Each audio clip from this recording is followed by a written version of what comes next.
So one of the reasons I believe that I've been able to be so successful is because during the years where we had, fierce competition from other shows and other people, I would always say to my producers, you can't run their race.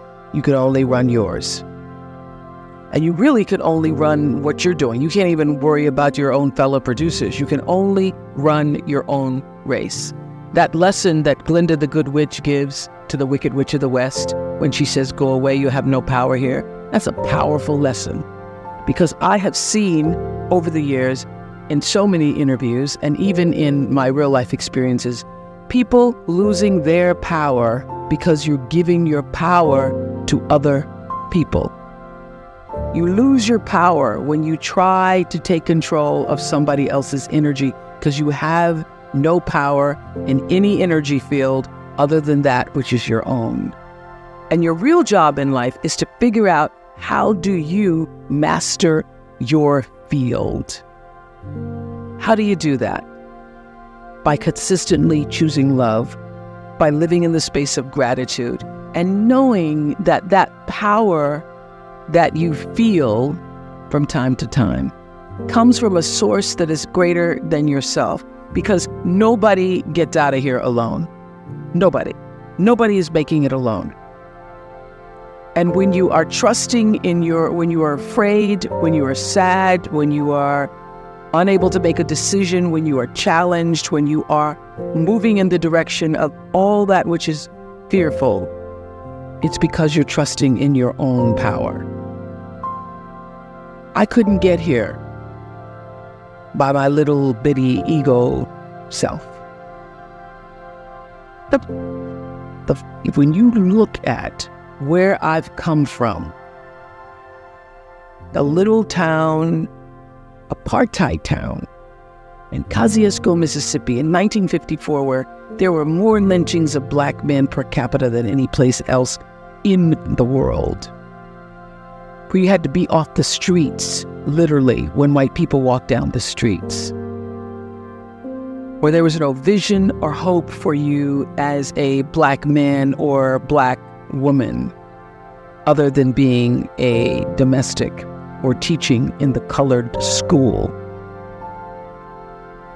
And my ability to step into literally the flow and grace that I call God is what has gotten me here. And I consistently mind that, because having a spiritual life isn't something that you can attain because you already are a spiritual life. Pierre Teilhard de Chardin said, we're spiritual beings having a human experience. I know this to be true. So it's not like you can go out seeking a spiritual life. You already are one. And the real job is for you to become aware of the soul's calling and the spirit that resides in, above, around, and through you, and be about the business of fulfilling that.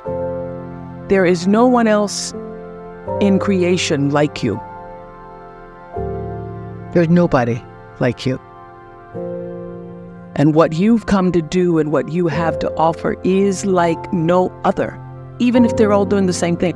Every single person who ever came on my show, and I hear there's like 37,000 guests I've talked to, a lot of them came from dysfunction, and a lot of them wouldn't appear to be teachers, but every one of them had something to say that was meaningful and valuable and that I could use to grow myself into the best of myself, which is what all of our jobs are. Your number one job is to become more of yourself and to grow yourself into the best of yourself. And so I had a lot of great teachers, as we all do. I was doing an Oprah show about a decade ago. One of my greatest teachers was a man named John Diaz. We were doing a show called Would You Survive? And on Tuesday, October 31st in 2000, Singapore Airlines Flight 006, a Boeing 747 from Taipei to Los Angeles, took off with 179 souls aboard. 4 crew and 79 passengers perished in that flight, a total of 83 fatalities. There was a typhoon rolling through at the time, and the plane went down the wrong runway. Now, what's interesting, John Diaz was on that plane, and he had several indications, whispers, that he shouldn't have gotten on the plane, but he did anyway. He got on the plane, and he managed to be one of the survivors. And on the Oprah show, I was asking him, what do you think it was that you were one of the survivors? And I said, do you think it was your position on the plane? Because he was in first class and he was sitting on the right next to an exit door. He said, yes, I think it might have been the position of the plane.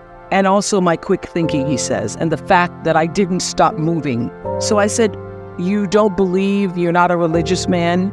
You don't believe that there was some kind of divine intervention going on there? He goes, no, I'm not a religious person. I do not believe that it was anything divine. I don't believe that. I did see, he said, as I got knocked back into the plane, that it looked like Dante's Inferno, with people strapped into their seats and just burning. And it seemed a bit to me, as I turned and looked backwards, like there was a light coming out of the tops of their heads.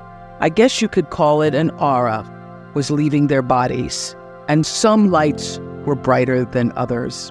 It changed, he said. It changed me. It gave me a new kind of spirituality, in a sense that I now believe somehow, I don't know how, but life continues on somehow through that light.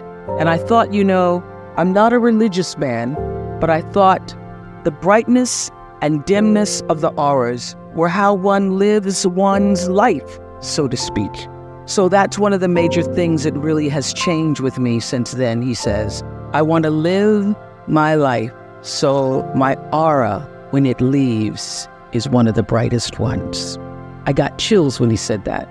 How does one lead a meaningful life? Because ultimately, isn't that what we all want? We want to lead a life so that however we transition, people can say, wow, that was a bright one. That was a bright light. First of all, I think that it comes from a deep sense of awareness about who you are and why you're here. It comes from being in touch with, on a regular basis, the appreciation and the holy gratitude that should fill each of our hearts on a regular basis, just knowing what a privilege it is to be here and to be human. To me, successful is getting to the point where you are absolutely comfortable with yourself. It does not matter how many things you have acquired. The ability to learn to say no and not to feel guilty about it, to me, is about the greatest success I have achieved. The fact that I have, in the public side, done whatever, it's all a part of a process for growing for me. But to me, to have the kind of internal strength and internal courage it takes to say, no, I will not let you treat me this way, is what success is all about. It's the same thing that prevents you from being abused as a child, that prevents you from being abused as an adult, that allows you to build success for yourself. I will not be treated this way. I demand only the best for myself. All the mistakes I've made in my life, I've made because I was trying to please other people.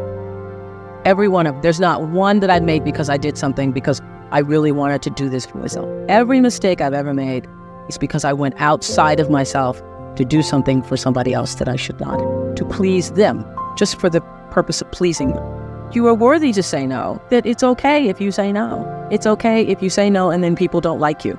That's really okay. The important thing is how you feel about what you're doing, how you feel about yourself. It's a long struggle, though. And I'm just hoping that, in the work that I do on the show and the speaking that I do around the country, and that young people who are watching this can get the lesson sooner than I did. Because it's painful, because you keep repeating it over and over and over until you get it right. And what I found is that every time you have to repeat the lesson, it gets worse. Because I call it God trying to get your attention, the universe trying to get your attention. So we didn't get your attention the first time, so we're going to have to hit you a little harder this time. So I'm still doing it. I'm still learning. I say many times, the universe is always trying to get your attention. I use universe and God are interchangeable. It's trying to get your attention. And sometimes it starts out, any major problem you encounter, it always started out as a whisper. By the time it gets to be a storm, you've had a pebble knock you upside the head, you've had a brick wall, you've had the house to fall down, and before you know it, you're in the eye of the storm. But long before you're in the eye of the storm, you've had many warnings, like little clues. So now my goal in life is to not to have to hit the eye of the storm, is to catch it in a whisper, to get it the first time. And getting it comes from understanding I think the one thing that has allowed me to certainly achieve both material success and spiritual success is the ability to listen to my instinct. I call it my inner voice. It doesn't matter what you call it, nature, instinct, higher power. But the ability to understand the difference between what your heart is saying, what your head is saying. I now always go with the heart, even when my head is saying, oh, but this is the rational thing. This is really what you should do. I always go with that feeling, the feeling. I am where I am today because I have allowed myself to listen to my feelings.